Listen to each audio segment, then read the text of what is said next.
오늘 자리에 오신 분들과 또 인터넷으로 예배하시는 분들에게 그리스도의 은총이 임하시기를 축원드립니다.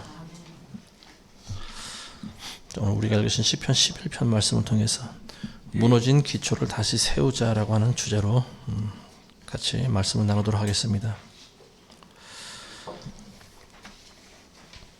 올해 캐나다에서 여자 역도 대회가 열렸다고 합니다. 근데 그날 경기에서 세계 기록이 일어났다고 하는데요. 이전의 기록에 비해서 무려 45kg 이상 되는 그 무게를 들어올린 선수가 탄생했다고 합니다. 역도에서 45kg이라고 하는 것은 상당히 대단한 무게예요. 4.5kg만 해도 신기록이 될 수가 있는데 이전 기록에 비해서 무려 45kg나 되는 무게를 더 들어올렸다고 하는데요. 어떻게 해서 이런 일이 가능했을까요? 문제는 거기 참가한 선수가 여자 역도 대회인데 또 불구하고 남자가 참석했다라고 하는 사실입니다. 남자가 참석했으니까 당연히 45kg 되는 무게를 역도를 올려드린 거죠. 이 캐나다 연맹이 이제 성별 구별을 따로 하지 않고요. 자기가 믿는 성 정체성이 그 사람의 성이다라고 하는 규정을 적용했다고 합니다. 그래서 이 남자가 참석해서 신기록을 세운 거예요. 이제 사람들이 그럼 진짜 여자들은 어떻게 하느냐, 진짜 여자들이 받는 불이익에 대해서는 어떻게 생각하냐. 근데 관계자들이 그렇게 이야기한다는 거예요. 정의로운 일을 수행하는 데 있어서는 어쩔 수 없이 다른 일들이 뿐이다. 뭐 이해해야 된다. 뭐 이런 식으로 얘기를 한다고 해요. 저는 이 내용은 이제 제가 책에서 본 건데요. 근데 지금 제가 드리는 얘기는 실제로 지인으로부터 들은 이야기입니다. 미국에 사는 지인이 지난주에 한국을 방문했는데요. 같이 식사하고 교제하는 가운데 그분이 이제 그런 얘기를 해요. 자기 아내가 미국 LA에 살고 있습니다. 캘리포니아 주에 살고 있는데 자기 아내가 헬스 클럽을 다닌대요. 근데 헬스 끝나고 이제 샤워를 하는데 땀이 나니까 샤워장에서 이제 샤워해야 되지 않습니까? 샤워를 하고 있는데 갑자기 남자가 불쑥 들어오더라는 거예요. 시커먼 남자가 알몸으로, 그것도 완전한 그 남자의 몸을 가지고 샤워장에 불쑥 들어와서 혼비백산했다고 합니다. 도대체 이게 어떻게 이런 일이 있을 수가 있는가. 그래서 이제 뭐 씻는 둥 마는 둥 하고 정신없이 나온 모양이에요. 근데 이제 이런 일이 있을 거라는 생각은 해봤지만 실제로 그런 일을 겪으니까 정신이 아득해지고 혼비백산했다고 합니다. 그래서 나와서 카운터에다가 항의를 했는데 법이 그런데 우리도 어쩔 수 없다라는 식의 반응이 나왔다고 합니다. 캘리포니아, 미국 LA 그쪽에서는요, 자기가 자기 성을 스스로 결정하는 그 법이 통과가 됐어요. 그러니까 시커먼 남자도 내가 여자라고 주장하면 여자가 되는 거예요. 그래서 곳곳에 화장실이 남자, 여자, 그리고 제3의 성 이런 화장실이 곳곳에 들어서고 있는데요. 정작 여자 화장실에 들어가도 그게 법으로 제재를 안 당한다라고 하는 사실이죠. 남자가. 왜냐하면은 그걸 제재할 수 있는 법이 없는 거예요. 나는 여자라고 말만 하면 여자가 되는 거예요. 그러니까 여자도 남자 화장실에 들어가고 남자도 여자 화장실에 들어가고 또 남자가 여자 목욕탕에도 들어가고 또 여자가 남자 목욕탕에도 들어가고 이런 시대가 지금 왔습니다. 자, 실제로 이제 그런 말을 듣다 보니까 굉장히 좀 황당하기도 하고 화가 나기도 하고, 아니 도대체 어떻게 이러한 법들이 만들어졌을까, 저는 그런 생각이 들어요. 이 소수의 정신 이상자들을 위해서 다수의 정상인들을 죽이는 시대가 바로 지금 시대가 아닌가 싶습니다. 우리나라에서도 이미 2015년도에 간통죄라고 하는 것이 폐지가 되었습니다. 그래서 우죽순처럼 늘어나고 있는 이 간통 사건들, 이게 사실은 신문 지상에도 나오지도 않을 만큼 많이 있는 일인 것 같아요. 얼마 전서부터 지금 지난주에도 언급했지만 남자인지 여자인지 분간이 안 가는 여자죠. 근데 자기가 남자라고 주장하면서 이 사람 저 사람하고 결혼을 하기도 하고 또 돈을 뜯어내기도 하고 사기를 벌이고 있는 이 사건이 지금도 계속 뉴스에 나오고 있습니다. 왜 이런 일들이 일어나고 있을까? 그 원인은 바로 이 세상에 있는 기초가 지금 무너지고 있기 때문에 그런 일이 일어난다라고 하는 겁니다. 기초가 무너진다라고 하는 것은 이 세상을 다스릴 수 있는 어떤 기준이 없어진다라고 하는 거예요. 그게 바로 기초입니다. 공의가 사라지고 있다라고 하는 거죠. 우리나라의 헌법도 그렇고 미국의 헌법도 그렇고 헌법이 만들어진 기초는 성경입니다. 바이블을 토대로 해서 만들어진 것이 헌법이에요. 근데 지금 그 헌법이 무너지고 있어요. 왜 무너지고 있느냐? 기독교가 무너지고 있기 때문에 그렇습니다. 사람들은 남의 일에는 무관심해요. 나만 아니면 된다라고 하는 사고방식이 팽배한 것 같습니다. 미국에서도 그런 이기주의적인 생각들을 많이 하고 있는 모양입니다. 동성애가 허용이 되든 자기가 스스로 자기 성을 결정할 수 있는 법이 허용이 되든 나만 불이익을 당하지 않으면 된다라고 하는 사고방식을 가지고 있는 것 같아요. 근데 문제는 그런 법 같지도 않은 법이 생겨나다 보면 언젠가는 결국은 자기 목을 조르게 돼 있다라고 하는 사실을 많은 사람들이 모르고 있는 것 같습니다. 우리가 실제로 그 수많은 법을 다 알 수도 없고 알 필요도 없지만 어떤 법은 있으나 마나 우리가 상관없는 그런 법들이 있어요. 근데 어떠한 법들은 실질적으로 우리 인간의 권리를 말살할 수 있는 굉장히 중요한 법들이 있습니다. 이 동성애와 같은 것들이 바로 그런 법이에요. 그 미국 캘리포니아 같은 데서는 게이들이 와서 주례를 서달라고 했을 때 목사가 그걸 거부하면은 엄청난 벌금을 때린다고 해요. 심지어는 감옥에도 갇힌다라고 합니다. 실제로 일어나고 있는 일이라고 해요. 인간들이 살아가는 이 세상에서 법이라고 하는 것이 반드시 있어야만 됩니다. 예수님이 오시기 전까지 이 세상에서 악의 역할을 하고 있는 것이 바로 법이라고 생각해요. 근데 그 법이 지금 무너지고 있는데요.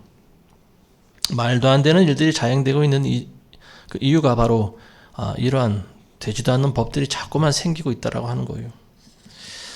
저는 뉴스를 보다 보면 가끔 이제 범죄 사건들이 나오고 그리고 또 피해자와 가해자가 나오고 가해자가 받는 법 처벌과 이런 것들을 쭉 보다 보면은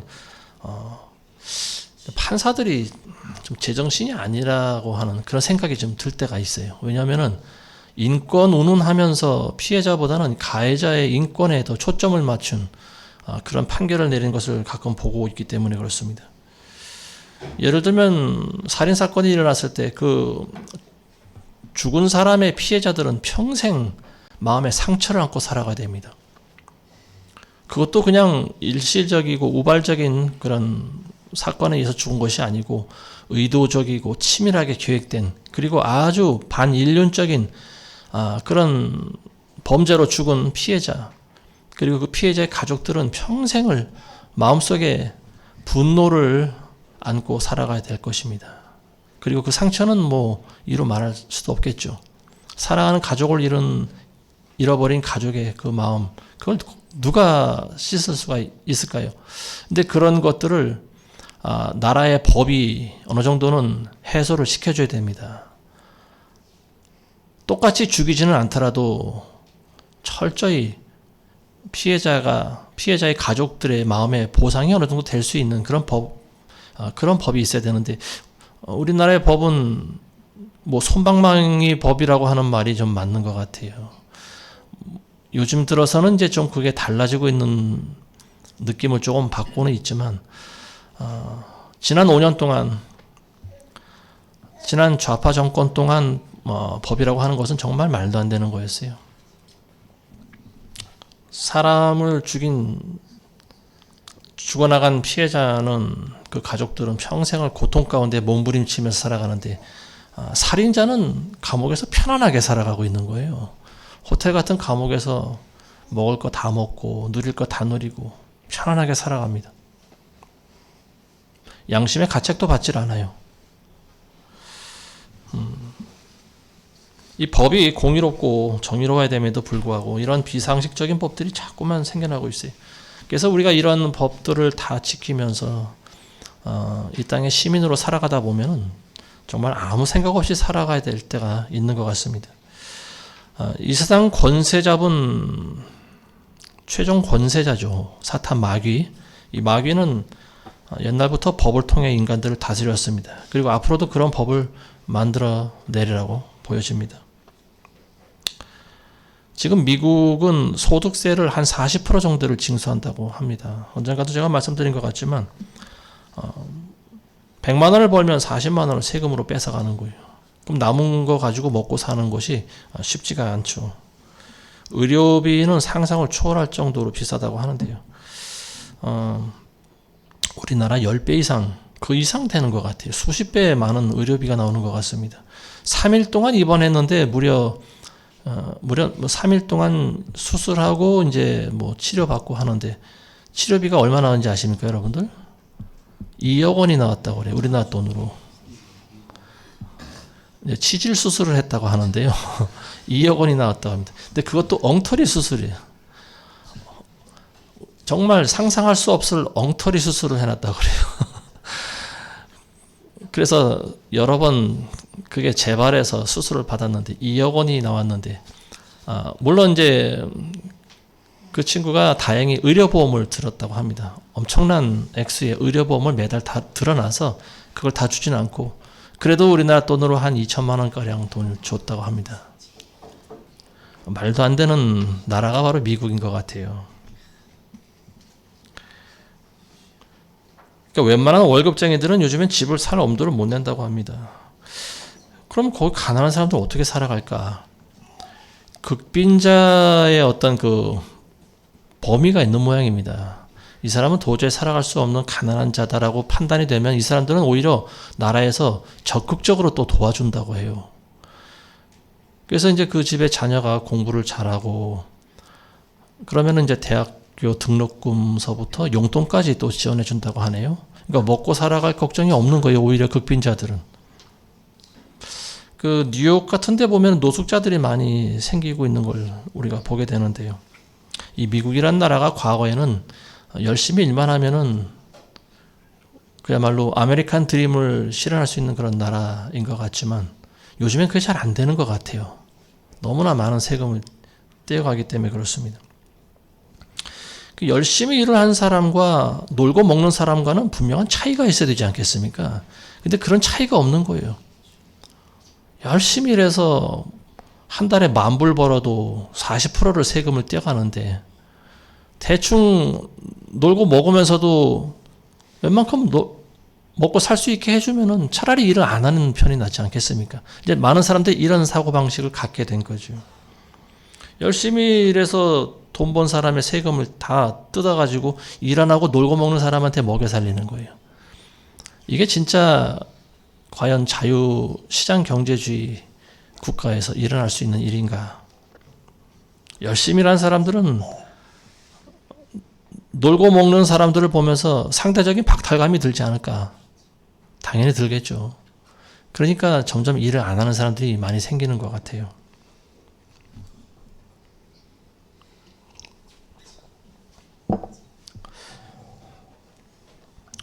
공원 같은 데 가다 보면은 이제 그 짐승들이 가끔 있지 않습니까? 오리나 아니면 호수에 사는 물고기, 비단잉어들. 근데 이런 그 공원에 사는 야생 동물들이 사람의 손에 점점 길들여지는 것 같습니다. 사람들이 이제 과자 부스러기를 던져주니까 물고기들이 이 사람 인기척이 들리면은 그냥 막 달려오는 거예요. 돌을 하나 던져봤어요. 그랬더니 저 멀리서 잉어떼가 막 달려오더라고요. 먹이를 찾아 먹으려고, 얻어 먹으려고. 오리도 그렇고요. 심지어는 이 먹이를 가지고 있으면 참새들도 달려들어요. 사람 무서운 줄 모릅니다. 갈매기도 그렇고 이런 야생동물들이 먹이를 얻어먹는 재미에 사람이 무서운 줄 모릅니다. 사람한테 잡히면은 그냥 죽는 거잖아요.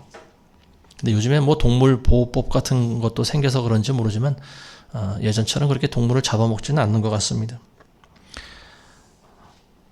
여기서 이제 우리가 알 수 있는 것이 뭐냐면은 짐승이든 사람이든 남이 주는 거에 길들여진다라고 하는 거예요. 자기가 스스로 먹이를 찾아 먹지 않는 짐승들은요, 사람의 손에 언젠가는 붙잡히게 되어 있습니다. 그리고 사람을 의지할 수밖에 없어요. 사람이 오지 않으면은 자기 스스로 먹이를 찾아서 먹으려고 노력을 안 해요. 사람들도 마찬가지예요. 정부에서 주는 돈만 의지하다 보면요, 일을 안 합니다. 그리고 창의적인 생각을 안 하게 돼 있어요. 이 짐승처럼 되는 거예요. 왜냐하면 점점 길들여지기 때문에 그렇습니다. 지금 미국 정부가 그걸 노리고 있는 것 같아요. 모든 국민들을 바보로 만들고 있는 거죠. 어느 정도 굶어 죽지 않을 정도의 돈만 주자. 그럼 그걸 가지고 먹고 살아갈 수만 있게 하자. 이게 미국 권세자들의 생각인 것 같습니다. 아마 그게 90%는 맞을 거예요. 사람들은 자기도 모르는 새에 양욕을 당하고 있습니다. 권세자들이 그걸 바라고 있는데 그래야 국민들을 지배하고 통제하기가 쉽기 때문에 그렇습니다. 3절 말씀해 보시면은 기초가 무너지면 의인이 무엇을 할 수 있으랴. 이 말씀 우리가 깊이 한번 묵상해 봐야 될 말입니다. 기초가 무너지고 있어요. 이미 무너졌어요. 그 기초라고 하는 것이 법을 통해서 사람들을 무력화시키고 사람들을 짐승처럼 살아가게 지금 만들고 있다라고 하는 사실입니다. 이 마귀는 의인들이 아무것도 하지 못하도록 손발을 지금 다 묶어놔 버렸어요. 그래서 기초가 무너진 나라에서는 의인들이 설 자리가 없는 거예요. 2절에 보시면은 악인들이 그들의 활을 당기고 그들이 화살을 시위에 대나니 이는 마음이 바른 자를 그들이 몰래 쏘려함이라. 자, 이게 악인들이 하는 일입니다. 기초를 무너뜨려서 결국은 의인들을 죽이려고 하는 일. 이게 마귀가 하는 일이죠. 마귀는 드러나게 일을 안 합니다. 몰래 숨어서 어둠 속에서 화살을 날리고 있어요. 그리고 그 화살을 맞는 사람들은 불신자들이 아니에요. 그리스도인들입니다. 의인이라고 불리는 그리스도인들이에요. 예수님을 따르는 사람들입니다. 그래서 이런 참된 그리스도인들을 묶어놓기 위해서 마귀가 하는 일이 뭐냐면은 교회를 전부 통합시켜버린 일이죠. 교회뿐만이 아니고 모든 종교를 같이 묶어놓는 일입니다. 그래서 WCC라고 하는 단체가 생겨났고요. 이제는 절대 진리라고 하는 것이 사라진 그런 시대인 것 같아요. 예수님만이 길이요 진리요 생명이다라고 하는 이런 말을 목사들이 잘 안 하는 것 같습니다. 그냥 보편적인 진리만 전하고 있는 거예요. 그리고 그들이 잘 쓰는 말이 있죠. 구원에 대해서. 산을 올라갈 때 이리 올라가든 저리 올라가든 아무 길이든지 올라가기만 하면 산등성이에 산 꼭대기에 올라설 수 있다라고 하는 그런 묘한 진리를 만들어냈습니다. 모든 종교의 구원이 있다라고 하는 거예요. 그걸 인정해야만 되는 거죠. 한국에 있는 많은 교회와 교단들이 이미 다 WCC에 가입을 했고 2013년도에는 또 우리나라에서 총회까지 열고요. 대통령과 또 모든 대형교회 교단 대표들과 목사들이 전부 거기 가서 귀신잔치를 벌이고 왔습니다. 앞으로는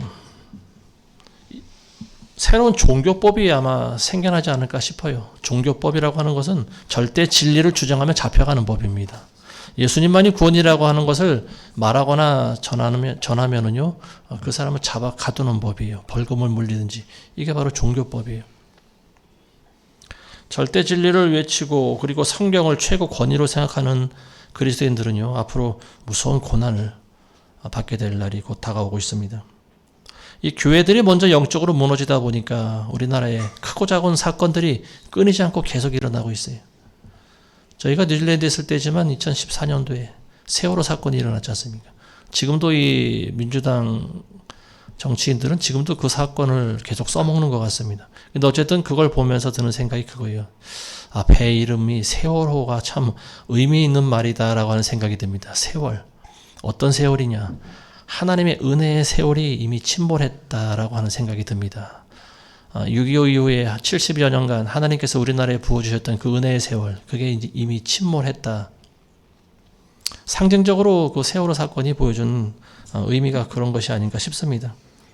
자, 그리고 이제 정권이 바뀌었죠. 2017년도에. 그래서 이제 좌파 정권이 들어서기 시작했는데요. 이 5년 동안 우리나라가 엄청나게 많이 무너졌죠. 우리나라의 기초가 무너진 해가 바로 5년인가 싶습니다. 우리나라의 그 헌법 체계가 무너지고요. 자유민주주의가 많이 무너졌어요. 공산주의를 좋아하는 그 대통령 때문에 자유민주주의가 절반가량은 무너져 나가지 않았나 싶습니다. 정치인들은 또 자기 인기를 몰기 위해서 나라 돈을 국민들한테 전부 다 퍼줬죠. 그러니까 지금 국고가 없어요. 지금 바닥이 났어요. 국민연금을 주려고 해도 줄 돈이 없어요. 이게 지난 5년 동안에 일어났던 일의 결과가 지금 우리가 맛보고 있는 거예요. 집값은 그때 엄청나게 올라갔죠. 천정부지로 올라가고, 그리고 또 정권이 바뀌니까 집값이 또 바닥으로 떨어져 버리죠. 그때 집 산 사람들은 쪽박을 다 차야 돼요. 이미 찬 사람도 있고요. 많은 청년들이 그때 진짜 돈을 여기저기서 끌어 모아다가 집을 샀는데 이자를 지금 다 못 갚아요. 우리나라 부채 비율이 지금 엄청나게 올라가고 있습니다. 이걸 지금 어떻게 해석을 해야 될까요? 그런가 하면 작년에 또 이태원에서 할로윈데이 축제 때 몰려든 청년들이 300명이나 죽었죠. 세월호 때 죽은 아이들도 300명이고 이태원 압사 사건 때도 죽은 청년들도 300명이고 뭔가 의미가 있는 숫자인 것 같기도 하고, 왜 하나님께서 이런 일들을 계속 보이실까? 어떤 사람들은 그걸 우연으로 생각하고 또 어떤 사람들은 그걸 놓고 기도하는 사람들도 있고, 지난 3년 동안 코로나 기간 동안 사탄 마귀가 교회를 무너뜨리기 위해서 아주 직격탄을 날린 그 세월이 바로 3년이었던 것 같습니다. 그때 많은 교회가 다 문을 닫게 됐죠. 마귀는 전염병을 퍼뜨려서 사람들의 입에 재갈을 몰리는 데 성공했습니다. 그리고 백신을 모두 사람들의 몸에 다 맞추는 데 성공했어요. 저희가 그때 깨달은 게 있어요. 이게 뭐냐면 이 새로 생겨난 방역법이라고 하는 게, 헌법에도 없는 방역법이라고 하는 게 헌법보다 더 강하다고 하는 사실을 그때 깨달았습니다. 아무리 종교의 자유를 외쳐도 소용이 없어요. 방역법이 우선이라고 하는 거예요. 시민의식에 잘 길들여져 있는 사람들은요, 자기 인권보다는 타인의 시선을 더 두려워했죠. 그래서 쓰기 싫어도 한결같이 마스크를 다 쓰고 다녔습니다. 그리고 마스크를 안 쓴 사람들을 속으로 정죄했죠. 죄인 취급하기 시작했습니다. 죽음을 무서워하는 사람들은 마스크 안 쓴 사람들과 같이 모여서 예배하는 그런 교회들을 고발하기 시작했고요. 그리고 하나님을 끝까지 예배하기를 원하는 사람들은 지하로 숨어들었습니다. 숨어서 예배드린 거죠. 지난 3년간 아마도 저와 여러분들은 마음이 무척이나 무너져 내리고 힘든 시기가 아니었나 싶습니다. 방역법을 만들어서 핍박하는 이런 정부보다 이 말도 안 되는 지시에 순순히 순응하는 사람들을 쳐다보는 게 더 힘들었어요. 사람들은 엉터리 뉴스와 방송에 속아서 자기의 자유를 순순히 내줬습니다. 이런 일들이 이미 기초가 무너진 세상에서 살아가고 있기 때문에 일어나는 일인가 싶습니다. 이제 앞으로 우리는 더 이상 인간다운 삶을 기대할 수가 없는지도 몰라요. 앞으로 곧 짐승의 속성을 가진 사람이 등장할 날이 곧 오고 있는 것 같습니다. 이 말씀은 제가 지난 3년 동안 매주 반복해서 드렸던 말씀이에요. 매주 WCC와 매주 이 엉터리 방역법과 또 이 전염병과 백신, 마스크, 지난 3년간 한 번도 제가 이 말을 빼지 않고 했던 것 같습니다. 근데 지금도 그 말을 또 반복하는 이유가 있어요. 우리가 그때를 잊어서는 안 된다라고 하는 거예요. 지난 3년간 그리스도인을 핍박했던 이 정부와 그리고 정부의 지시에 굴복하는 이 사람들의 모습을 우리가 절대로 잊어서는 안 된다라고 하는 사실입니다. 언젠가 이게 다시 또 반복될 거예요. 그리고 그때는 지난번보다 더 강한 그런 억압이 올 것이기 때문에 그렇습니다. 다시 반복될 일이에요. 앞으로 더 센 놈이 옵니다. 여러분들 마음에 준비를 하고 계셔야 됩니다. 시편 82편 5절에 보시면 이런 말씀이 있어요. 그들은 알지도 못하고 깨닫지도 못하며 암흑 속에서 행하나니 땅의 모든 기초가 흔들리는도다. 사람들은 깨닫지 못합니다. 왜냐하면 암흑 속에서 살아가기 때문에 그래요. 빛이 왔어도 빛을 깨닫지 못합니다. 예수 그리스도의 말씀이 있어도 그걸 듣질 않아요. 암흑 속에서 계속 살아가는 거예요. 근데 이미 땅의 기초가 지금 흔들리고 있어요. 이 사실을 세상 사람들은 깨닫지 못합니다. 종말의 때가 온 줄 몰라요. 이미 기초가 무너졌는데 의인이 무엇을 하랴. 우리가 할 수 있는 일이 그리 많지 않은 것 같습니다. 근데 굳이 우리가 해야 할 일들을 찾으라고 한다면 우리는 예수님의 말씀, 예수님의 명령을 우리는 행해야 된다라고 하는 사실입니다. 끝까지 복음을 전하고 빛과 소금의 직분을 감당하면서 살아가는 거예요. 터가 무너졌지만 이것은 주님 오실 때까지 우리가 해야 할 일입니다. 구약 성경에 보면 엘리야 선지자는 갈멜산에서 바알 선지자들과 영적 대결을 벌이죠. 이 엉터리 우상 숭배자들이 아무리 몸에 피를 흘리고 바알을 불러대면서 불을 내려달라고 해도 그 제단엔 불이 내리질 않아요. 그래서 이제 엘리야 순서가 왔을 때 엘리야가 한 일은 먼저 백성들을 모으는 일이었습니다. 그리고 야곱의 12지파, 이스라엘의 12지파의 수대로 돌을 가져오라고 했습니다. 그래서 12덩이나 되는 돌을 모아서 쌓아놓고요. 그리고 거기다가 소를 잡아서 각을 뜨고 제물을 올려놨습니다. 그리고 물통에 물을 12통을 담아오게 해서 그걸 그 위에다 부었어요. 제단 주위에는 도랑을 팠어요. 그리고 제단 위에 12통이나 되는 물을 부니까 제단과 제물과 그 주변이 온통 물로 흥건해졌죠. 그때 엘리야가 이제 하나님께 기도를 합니다. 주께서 이스라엘의 하나님 되신 것과 내가 주의 종인 것과 내가 이 모든 것을 주의 말씀대로 행하였다는 것을 오늘 알려지게 하소서. 이 백성들이 주께서 하나님이신 것을 알게 하소서. 그렇게 기도합니다. 그러자 하나님께서 하늘에서 불을 내리시죠. 엄청난 강한 불을 내리십니다. 그래서 제단과 제물과 주변에 있는 또랑에 있는 모든 물을 전부 다 태워버리시요. 그제서야 비로소 백성들이 꿇어 엎드립니다. 그리고 하나님은 우리의 하나님이시로다. 주는 우리의 하나님이시로다. 외칩니다. 그리고 이 바알 숭배자들, 바알과 아세라 선지자들을 잡아서 시냇가로 가서 전부 다 목을 잘라서 죽여버립니다. 이게 위대한 엘리야 선지자가 한 일이에요. 저와 여러분들은 하나님이 기뻐하시는 일을 해야 됩니다. 사람의 눈을 두려워하면 우리는 우상을 숭배할 수밖에 없어요. 많은 선지자가 죽임을 당하고 사라져도요. 저와 여러분들은 하나님의 편에 서셔야 됩니다. 저와 여러분들은 무너진 제단을 다시 수축하셔야 됩니다. 그게 하나님이 기뻐하시는 거예요. 하나님이 원하시는 제단은 사람의 손으로 다듬지 않은 돌입니다. 그러한 돌로 세우는 거예요. 있는 그대로의 돌로 세워서 하나님께 제물을 올려놓고 하나님께 제사를 드리는 거죠. 신약시대는 영과 진리로 예배하는 자예요. 그런 자들이 제단을 세우는 자들입니다. 영과 진리로 예배한 자들을 하나님께서 찾으신다고 나와 있습니다. 예수님께서 제가 늘 말씀드리는 거지만 아름다운 돌과 화려한 건축재로 세워진 건물들 언젠간 때가 되면 다 무너지리라. 눈에 보이는 교회는 다 무너진다고 그랬어요. 제자들은 그게 무슨 말인지 몰랐어요. 아름다운 교회가 왜 무너질까? 곧 무너지죠. 세상 권세자들에 의해서 눈에 보이는 교회는 다 무너지게 되어 있습니다. 영과 진리로 예배를 드리는 자들, 이런 자들이 하나님의 교회가 되는 거예요. 그리고 이런 자들은 마귀가 무너뜨릴 수가 없는 거죠. 왜냐하면 우리가 그리스도 안에 거하기 때문에 그렇습니다.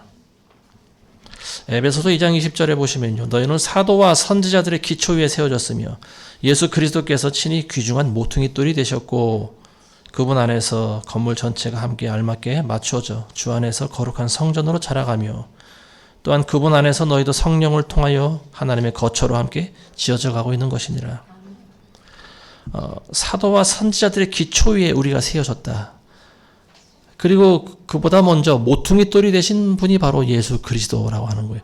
그분들의 기초 위에 우리가 세워져야 된다라고 하는 사실입니다. 예수 그리스도와 사도와 선지자들의 기초 위에 세워진 사람들은 무너지지 않습니다.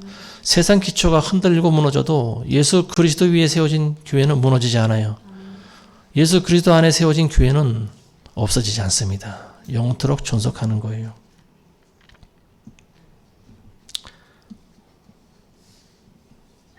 오늘 1절 말씀해 보시면은 내가 주를 의뢰하노라 어찌하여 너희는 내 혼에게 말하기를 새처럼 산으로 도망가라 하느냐. 도망가지 말라고 하는 말이죠. 도망치지 말고 용기를 내라고 하는 말입니다. 비록 세상의 기초가 다 무너졌지만 너희는 용기를 내어서 끝까지 싸워야 된다라고 하는 말입니다.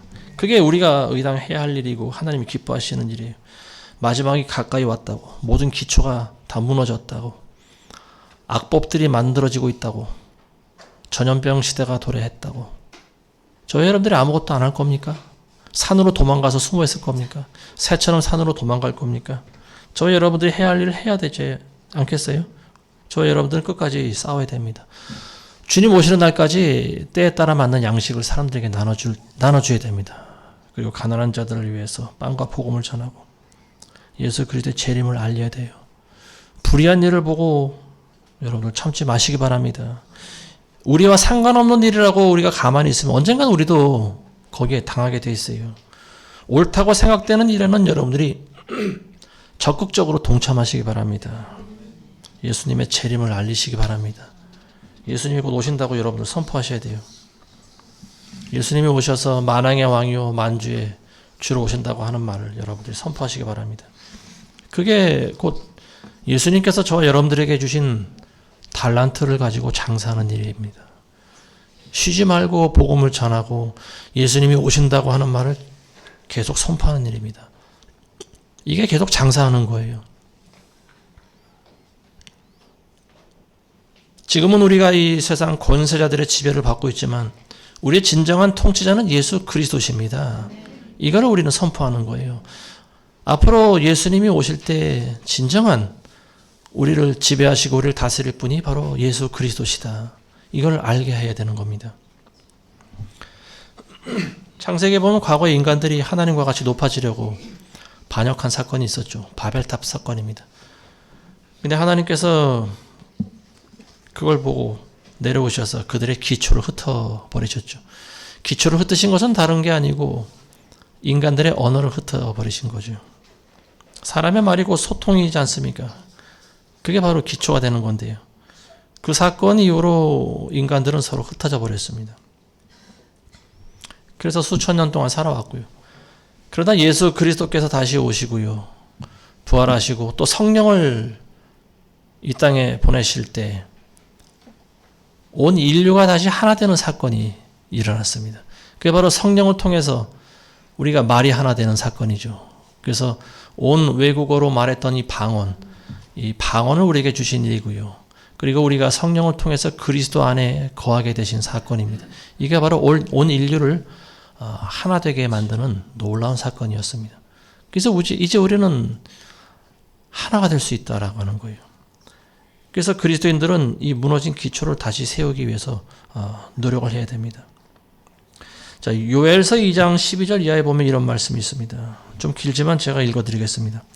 주가 말하노라. 그러므로 이제라도 너희는 너희의 마음을 다하여 금식하고 울며 애통하며 내게로 돌이키라. 너희 옷을 찢지 말고 너희 마음을 찢으며 주 너희 하나님께로 돌이키라. 이는 그가 은혜로우시고 자비로우시며 노하기를 더디하시고 인자하시며 재앙에서 스스로 돌이키심이라. 그가 돌아오셔서 마음을 돌리시며 그의 뒤에 복을 남겨두셔서 너희 하나님께 음식 제사와 술 붓는 제사를 드리게 하실지 누가 알겠느냐. 시온에서 나팔을 불어 금식을 거룩하게 하고 엄숙한 집회를 소집하며 백성을 모으고 회중을 거룩하게 하며 장로들을 소집하고 아이들과 젖먹이들을 모으라. 신랑으로 그의 방에서 나오게 하며 신부도 그녀의 골방에서 나오게 하라. 제사장들과 주의 일꾼들로 현관과 제단 사이에서 울며 말하게 하기를 오 주여 주의 백성을 아껴두시고 주의 유업을 욕되게 내주지 마시어 이방들로 그들을 다스리지 못하게 하소서. 어찌하여 그들이 백성 가운데서 말하기를 그들의 하나님이 어디 있느냐 해야 하리까 하게 하라. 그때 주께서 그의 땅을 위해 질투하시며 그의 백성을 불쌍히 여기시리라.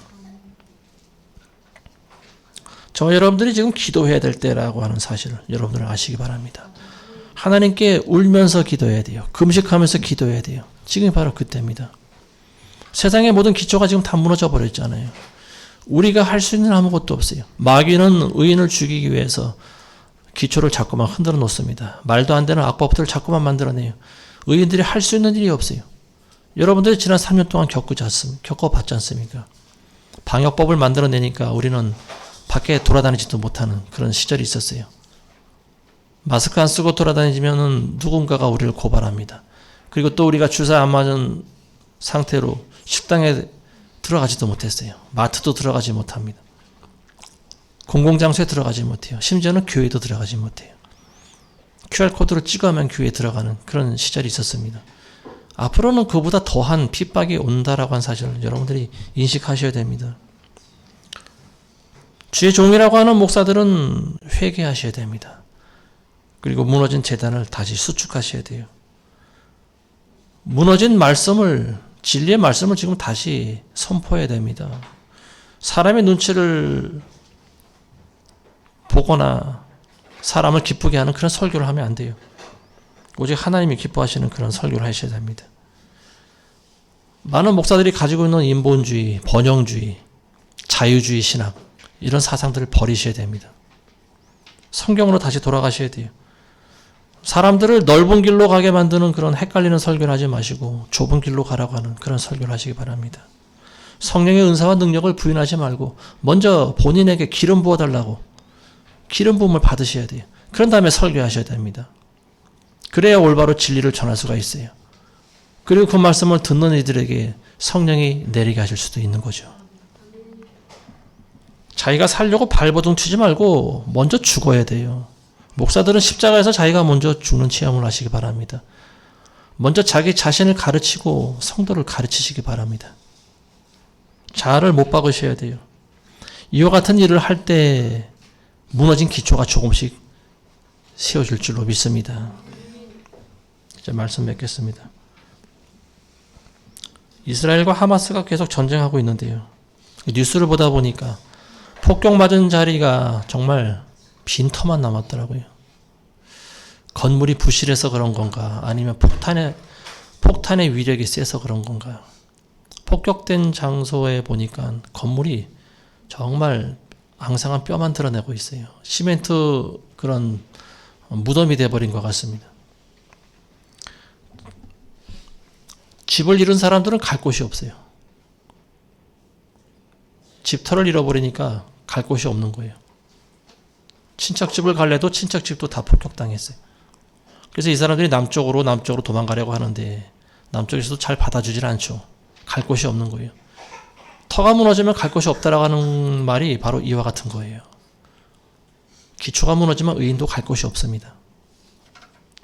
그렇지만 우리는 끝까지 해야 할 일 해야 돼요. 만일 전쟁이 끝나고 평화주약이 다시 또 맺어진다라고 하면은 팔레스타인을 떠났던 사람들이 또 다시 돌아오겠죠. 그리고 무너진 집터를 또 다시 수축을 하겠죠. 그 똑같은 원리입니다. 우리도 그렇게 하셔야 되는 거예요. 이미 기초가 무너지고 터가 흔들리고 있지만 저와 여러분들은 무너진 집터를 다시 재건하셔야 됩니다. 주님 오실 때까지 우리는 그 일을 하셔야 돼요. 먼저 여러분들 마음의 재단을 세우시기 바랍니다. 두려워하고 무너진 마음,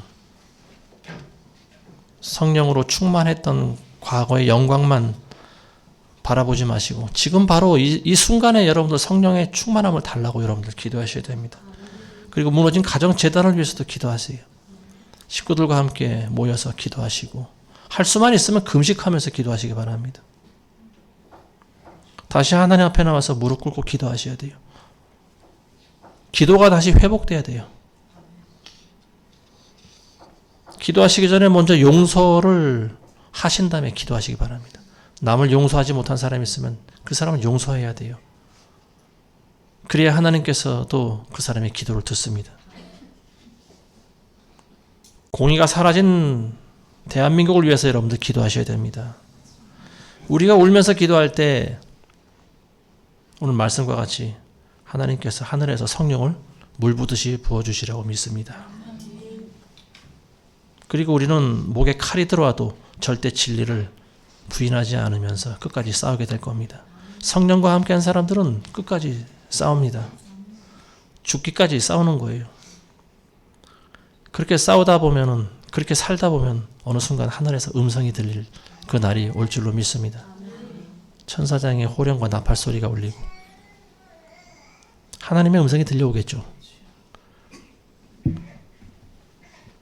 터가 무너지면 의인이 할 것이 없다라고 했는데 하나님께서 그 말씀을 인용하시지 않을까 싶습니다. 이제는 너희가 할 일이 없다. 이제는 내가 가서 직접 싸우리라. 너희는 이리로 올라오라. 그때가 이제 휴거의 때가 되는 거예요. 저 여러분들은 그 소리를 들을 때까지 계속 싸우시기 바랍니다. 이 세상은 이미 다 무너졌어요. 무너져 내리고 있어요. 지금도. 그렇지만 의인은 할 일이 있습니다. 기도하는 일이에요. 예수 그리스도의 재림을 선포하시고 소망하시고 끝까지 때에 따라 맞는 양식을 먹고 또 나눠주고 그 일을 계속하고 있는 거예요. 그리고 때가 되면 주님이 오십니다. 그리고 악인들에게 무서운 진노를 퍼부으십니다. 오늘 6절에 나와 있는 말씀과 같이 때가 되면 주님이 오셔서요. 악인들 위에 덫과 불과 유황과 무시무시한 폭풍우를 내리신다고 나와 있습니다. 이게 바로 그들의 몫이라는 거예요. 요한계시록에 다 자세히 나와 있지 않습니까?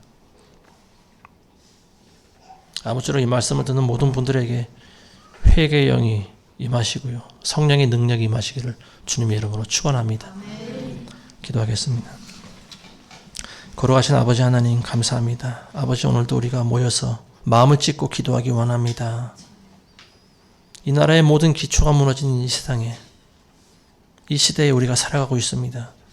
우리는 마음이 애통하고 슬프고 오직 주님만 바라볼 뿐입니다.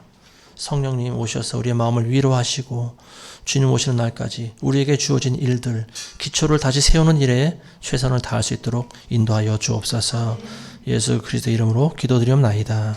아멘.